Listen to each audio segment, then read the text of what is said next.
saya melihat, saya merasakan betapa sukacita yang besar, sukacita yang meluap-luap. Suasana kebangkitan Kristus itu benar-benar saudara rasakan. Saya ingin bertanya, ada nggak di antara saudara yang bermasalah, punya masalah saat ini? Yang punya masalah sih. Pasti. Gimana sih? Tadi sudah cerita banget, kok punya masalah sih? Masalah yang terberat. Sama. Minum ya. Saya juga punya masalah. Dan saat ini masalah yang ingin saya sharekan ke saudara adalah bahwa saya deg-degan, saudara. Saya deg-degan. Bayangin, ini pertama kalinya saya diberi kepercayaan menyampaikan firman Tuhan atau khotbah di atas muka. Amin. Pertama kalinya. Jadi harus banyak permakluman, saudaraku. Kenapa saya menyediakan diri atau menyanggupi untuk menyampaikan firman Tuhan pada kesempatan ini? Kenapa, saudara-saudara? Karena yang menyuruh Bapak Gembala, kebetulan kakak saya sendiri. Bagaimana saya bisa menolak? Kakak saya ini, ya kebetulan gembala. Saya juga gembala saudara-saudara saya. Baik banget, saudara. Selain memberikan kepercayaan kepada orang awam seperti saya, beliau juga sangat mendukung. Terima kasih. Ini kakak saya juga. Berat nego. Hilang, Dos. Kakak saya ini, gembala saudara-saudara ini, sangat baik kepada saya. Selain promo yang baik nggak apa-apa. Selain memberikan kepercayaan kepada saya, juga menolong saya, mendorong saya, memotivasi saya. Ayo maju. Saya yakin, saya percaya di antara saudara yang tempat ini mengalami hal yang sama. Saudara yang selama ini mungkin sebagai jemaat yang ya jemaat, tetapi ada beberapa di antara saudara yang diberi kesempatan seluas-luasnya untuk apa? Talenta itu terasah, talenta itu diaplikasikan, talenta itu sungguh-sungguh dikembangkan. Saudara-saudaraku, maaf nih, bukan nyinggung yang lain ya. Kebanyakan khotbahnya yang punya 2 talenta kembangkan, yang punya 5 talenta kembangkan, tetapi tidak diberi kesempatan. Bersyukurlah Anda sebagai jemaat yang diberi kesempatan seluas-luasnya oleh Bapak Gembala kita.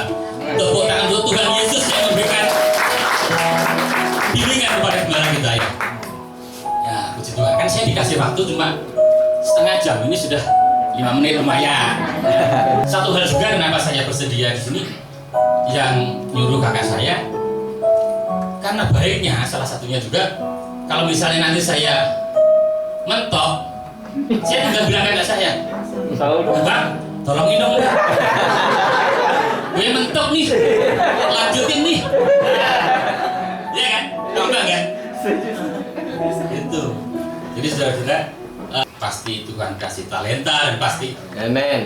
Tuhan menginginkan kita melayani, mengembangkan itu. Amin. Tapi saudaraku, tadi saya mengatakan kalau misalnya saya mentok, saya kasihkan ke kakak saya. Tapi saya sudah persiapan, saudaraku. 6 halaman. 6 halaman. Tapi tulisannya gede-gede. Mudah-mudahan waktunya cukup. Kalau misalnya agak nambah sedikit, anggaplah ini sebagai KKR. Wah, luar biasa. KKR itu bukan Kebangkitan. ya namanya kebangkitan kan pasti kebangkitan rohani. Pasti kita harus bangkit. Nah, itu tadi permasalahan yang sedang saya hadapi. Saudaraku, ada permasalahan juga yang dihadapi oleh semua manusia ciptaan Tuhan. Dan saudara pasti tahu apa itu, saudara? Dosa. Dosa.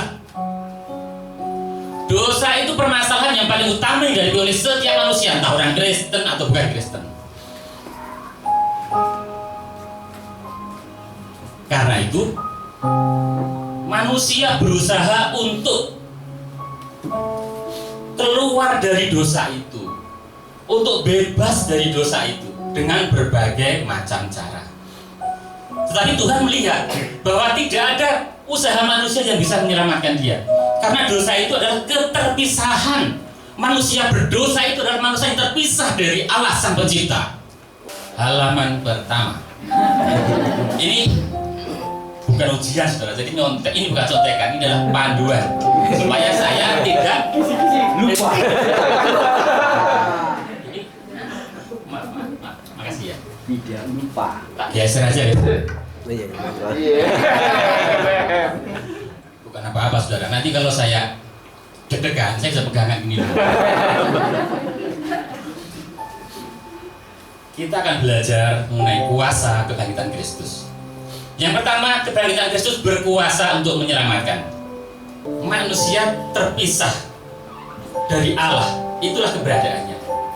Tetapi karena begitu besar kasih Allah ke dunia ini, sehingga Ia telah mengaruniakan anaknya yang tunggal, supaya setiap orang yang percaya kepadanya tidak binasa, melainkan beroleh hidup yang kekal. 1 Petrus 3 ayat 18.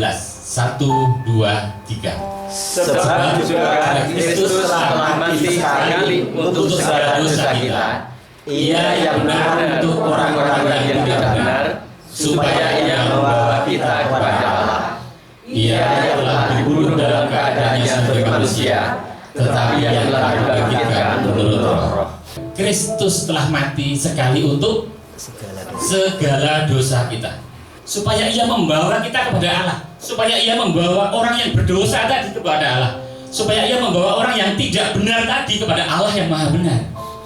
Pertanyaannya, apakah otomatis semua orang berdamai dengan Allah ketika Tuhan Yesus mati dan bangkit?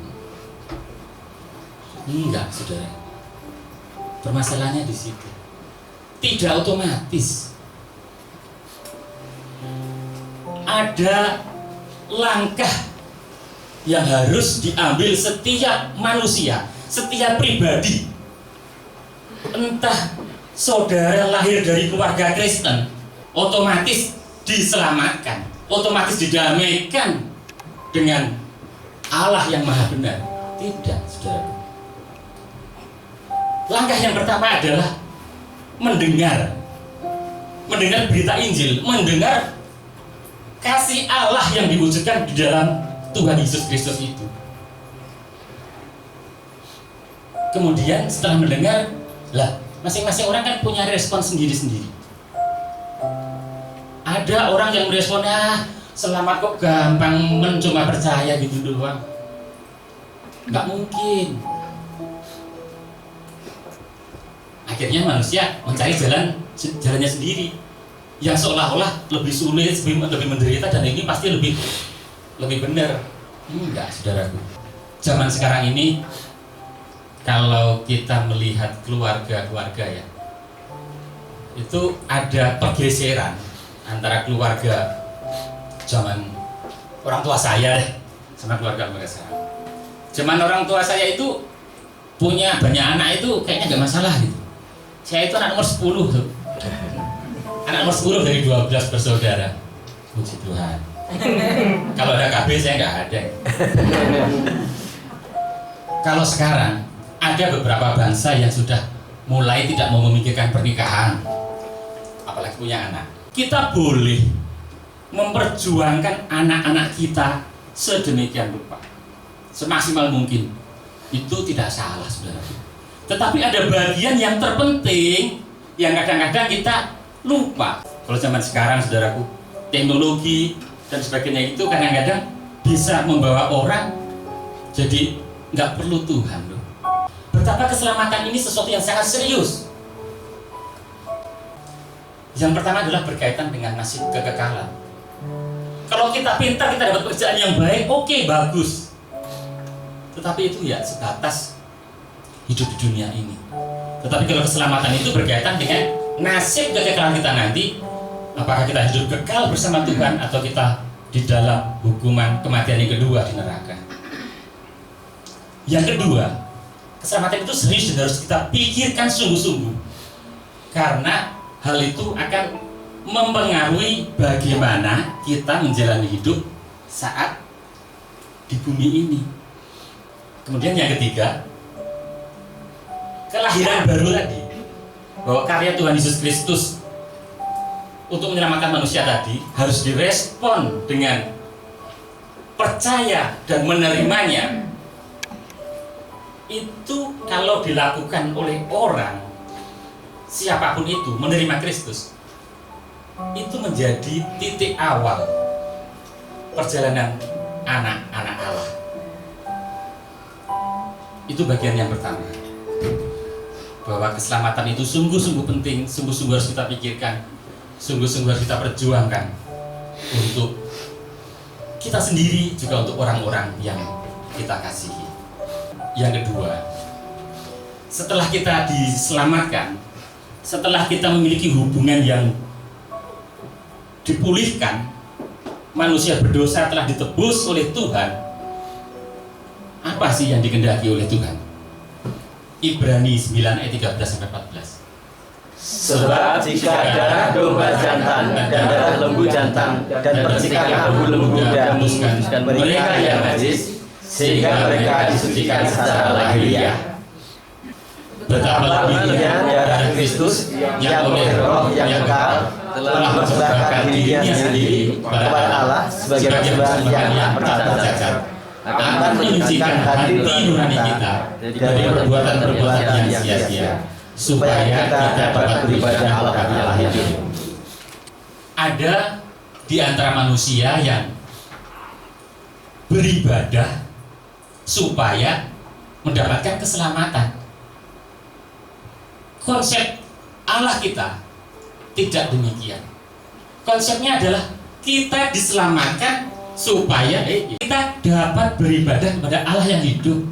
Apakah ini konsep yang tiba-tiba muncul, atau memang benar-benar konsep dari Allah kita? Yuk kita lihat peristiwa ribuan tahun yang lalu, saat bangsa Israel keluar dari tanah perbudakan Mesir.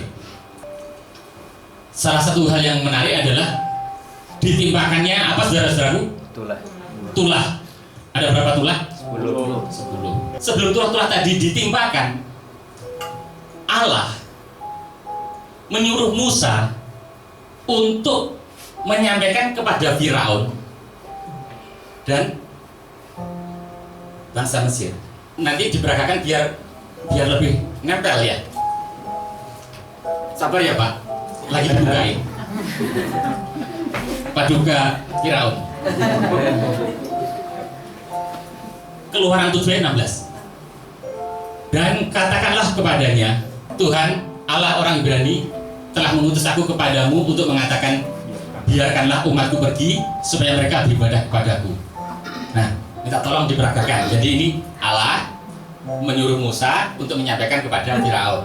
Apa yang ini salah satu strategi minta bantuan ya, Musa sampaikan kepada Firaun. Minta pada Firaun supaya bangsa Israel itu dibebaskan. Nanti kalau enggak kita akan berikan tulah.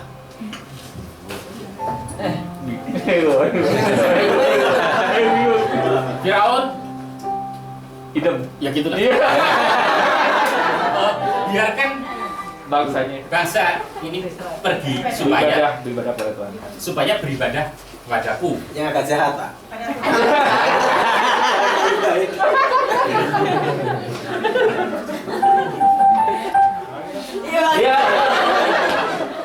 Biarkanlah umatku pergi supaya mereka beribadah kepadaku. Intinya gitu deh. Biarkan bangsa.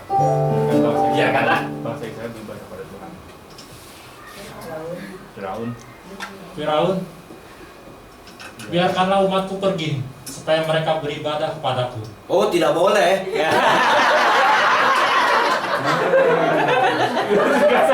Karena aku masih membutuhkan mereka untuk bekerja di sini.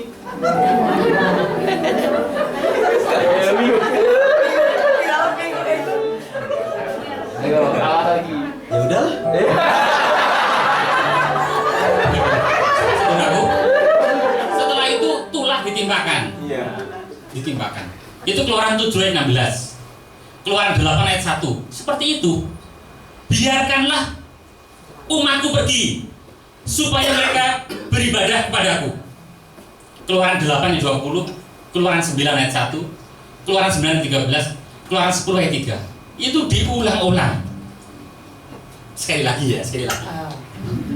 Jadi intinya tuh kita minta Firaun melepaskan bangsa Israel, tujuannya supaya mereka bisa beribadah kepadaku. Gitu loh. Silakan sekali lagi kalau Firaun. Firaun, biarkanlah umatku pergi supaya mereka beribadah kepadaku. Tidak boleh.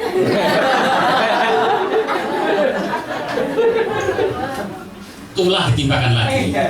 Nah, saudara-saudaraku, ketika tulah itu ditimpakan, apa bedanya bangsa Mesir dan bangsa Israel? Sama kok enggak? Beda, saudara. Terima kasih. Terima kasih untuk tadi. Untuk Pak Timur, untuk Pak Gembala, terima kasih. Bangsa Israel itu bangsa yang dipilih dan diistimewakan. Di Keluaran 9 ayat 6, segala ternak orang Mesir mati, tetapi dari ternak orang Israel tidak ada seekor pun yang mati. Tepuk tangan buat Allah Israel. Amin. Keluaran 9 ayat 26. Hanya di tanah Gosyen, tempat kediaman orang Israel, tidak turun hujan es.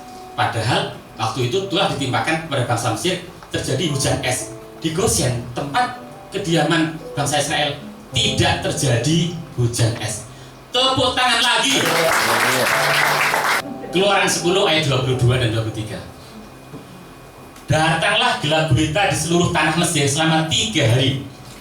Tetapi pada semua orang Israel ada terang di tempat kediamannya. Keren nggak itu, saudara? Keren ya? Keren. Keluaran 11 ayat 5 dan 7.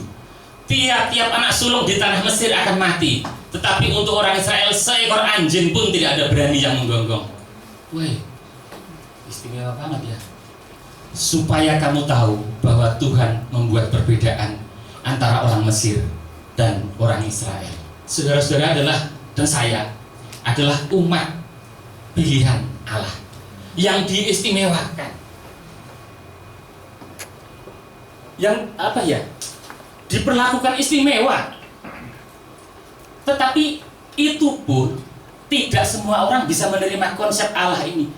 Artinya kalau konsep ini dibicarakan ribuan tahun sebelum Tuhan Yesus berkarya di muka bumi ini memang konsep Allah dan digenapi oleh Tuhan Yesus Kristus seperti yang kita baca di Ibrani tadi, bahwa kita diselamatkan itu untuk beribadah. Zaman dulu bangsa Israel dikeluarkan dari tanah perbudakan Mesir juga dikeluarkan supaya beribadah. Jadi kita diselamatkan supaya kita beribadah, bukan kita beribadah supaya diselamatkan. Kita beribadah seperti ini tuh atas, wah aku mau ibadah. Enggak, saudara. Inisiatifnya itu awalnya dari Allah. Dari Allah. Inisiatif dari Allah. Anugerah keselamatan inisiatifnya juga dari Allah. Ibadah itu apa sih? Ada hubungan atau relasi yang jelas. Lah kalau masih orang berdosa yang tadi terpisah dengan Allah, yang belum didamaikan, mau beribadah seperti apapun yang tidak akan nyampe, nggak ada hubungannya. Jadi harus ada relasinya dulu. Harus ada penyembahan. Ibadah itu harus ada penyembahan. Artinya apa? Memuliakan, mensyukuri atas anugerah keselamatan tersebut. Kemudian juga harus ada kesadaran dan kerelaan untuk mentaatinya. Roma 12 ayat 1. Karena itu, saudara-saudara, demi kemurahan Allah, aku menasihatkan kamu supaya kamu mempersembahkan tubuhmu sebagai persembahan yang hidup, yang kudus, dan yang berkenan kepada Allah. Itu adalah ibadahmu yang sejati. harus diwujudkan supaya bisa dievaluasi apakah benar-benar hidup kita itu hidup yang beribadah. Yang paling gampang mengevaluasinya adalah masalah waktu dan prioritas kita. Misalnya, ketika kita bangun tidur, apa yang kita lakukan? Bangun tidur langsung, waduh, langsung buru-buru kerja. Atau kita berdiam diri dulu saat teduh, menyediakan untuk bersekutu dengan Tuhan, mengucap syukur Tuhan, terima kasih, dan menyerahkan hidup kita sepanjang hari itu. Misalnya saya kalau baca urut Alkitab atau Bible reading ya, dari Kejadian sampai Wahyu gitu, kadang-kadang ngantuk. Kalau saudara enggak ya, bacanya lancar ya. Kalau saya kadang-kadang ngantuk, saudara. Sama. Puji Tuhan. Puji Tuhan, saya nggak sendirian. Karena itu, saya merasa ketika saya setelah mandi sore, itu saya seger banget. Makanya ketika saya setelah mandi sore, itu saya gunakan untuk membaca firman Tuhan. Bukankah yang terpenting itu kita itu berkenan kepada Tuhan? Hidup kita itu berkenan bagi Sang Pencipta kita. Itu yang terpenting, saudaraku. Kenapa ibadah itu penting? Supaya berhasil dan beruntung. Yosua ketika dia diberikan tugas untuk melanjutkan untuk masuk ke dalam tanah perjanjian, Tuhan berfirman pada Yosua di Yosua 1:8, janganlah engkau lupa memperkatakan kitab Taurat ini, tetapi renungkanlah itu siang dan malam, supaya engkau bertindak hati-hati sesuai dengan semua yang tertulis di dalamnya. Itu kan ibadah. Itu ibadah, saudara. Belum berhenti di situ. Sebab dengan demikian perjalananmu akan berhasil dan kamu akan beruntung. Latihan badani terbatas gunanya, tetapi ibadah berguna dalam segala hal, baik untuk kini maupun yang akan datang. Bagian yang terakhir setelah kita diselamatkan dan Tuhan memanggil kita beribadah, yang ketiga adalah supaya kita bisa melakukan pekerjaan baik. Kita lihat di Efesus 2 ayat 10, karena kita ini buatan Allah, diciptakan dalam Kristus Yesus untuk melakukan pekerjaan baik yang dipersiapkan Allah sebelumnya. Ia mau supaya kita hidup di dalamnya. Saudaraku, kalau kita lihat di Efesus 2 ayat 8 dan 9, itu dikatakan bahwa kita diselamatkan oleh iman, bukan oleh perbuatan kita, bukan oleh usaha kita. Nah, setelah diselamatkan, ayat ini berikutnya, untuk melakukan pekerjaan baik yang dipersiapkan Allah sebelumnya. Ia mau supaya kita hidup di dalamnya, supaya kita hidup di dalam pekerjaan baik tersebut. Di kalangan Kristen pun seringkali ada yang mempertentangkan antara perbuatan, maksudnya berbuat baik untuk keselamatan, bukan sekedar percaya doang, bukan hanya sekedar percaya. Konsep yang benar adalah seperti itu, bahwa kita diselamatkan untuk melakukan pekerjaan baik, bukan sebaliknya, kita berbuat baik untuk mendapatkan keselamatan. Titus 3 ayat 8. Perkataan ini benar, dan aku mau supaya kau dengan yakin menguatkannya, agar mereka yang sedang percaya kepada Allah sungguh-sungguh berusaha melakukan pekerjaan baik. Itulah baik dan berguna bagi manusia. Supaya kita sungguh-sungguh berusaha melakukan pekerjaan yang baik. Itulah yang baik dan berguna bagi manusia. Pekerjaan yang baik itu jenisnya memang pekerjaan baik, yang tidak melanggar firman Tuhan, tidak melanggar hukum yang berlaku lah. Bukan sekedar pekerjaan yang baik, saudaraku, tetapi juga harus motivasinya yang baik. Kalau saya pengen bekerja supaya saya kaya raya, supaya saya dipandang paling kaya, itu jadinya pekerjaan nggak baik, saudaraku. Kita harus mengerjakannya dengan baik. Tadi dikatakan sungguh-sungguh. Jadi jenisnya baik, motivasinya baik, caranya juga baik. Mudah-mudahan apa yang saya sampaikan ini tertanam pada diri kita semua. Mudah-mudahan jelas bahwa konsep Allah itu benar-benar sudah dipikirkan dan dikerjakan Allah sejak alam semesta ini dijadikan. Inisiatif keselamatan itu dari Tuhan. Tuhan menyelamatkan untuk kita supaya bisa beribadah dan supaya kita bisa melakukan pekerjaan baik. Saudara, kalau itu kita lakukan, saudara yakin nggak kalau kita hidup akan jadi baik-baik saja dan akan sangat baik? Ada ilustrasi, dia seorang tukang parkir dan mencintai Tuhan, mengasihi Tuhan. Dia berkomitmen bahwa uang pertama yang diterima dari orang yang parkir itu akan dipersembahkan untuk Tuhan. Nah, hari Senin ada parkir dapat 2.000, wah ini buat Tuhan, disisihkan. Hari Selasa demikian juga sampai hari Sabtu. Nah, pas hari Sabtu disampaikan ke istrinya, Bu, ini ada 12.000 nih persembahan buat Tuhan. Nah, istrinya juga sungguh-sungguh dalam Tuhan. Pak, uangnya kok kucel-kucel gitu? Pilihin yang bagus, Pak. Pilihin yang bagus. Nilainya sama, saudara. Tetapi hatinya itu lebih beda. Ya, hatinya itu beda. Kok 12.000 ya? Nanggung, dilempengin aja jadi 20.000 dan lembaran yang paling bagus ya, Pak.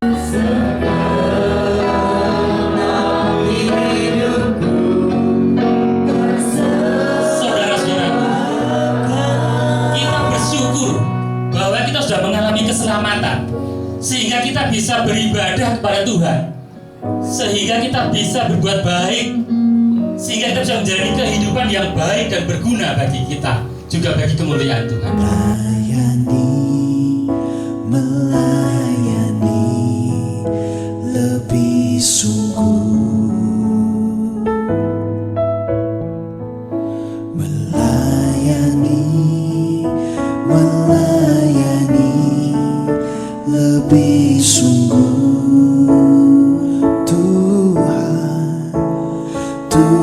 Tuhan lebih dulu melayani kepadaku.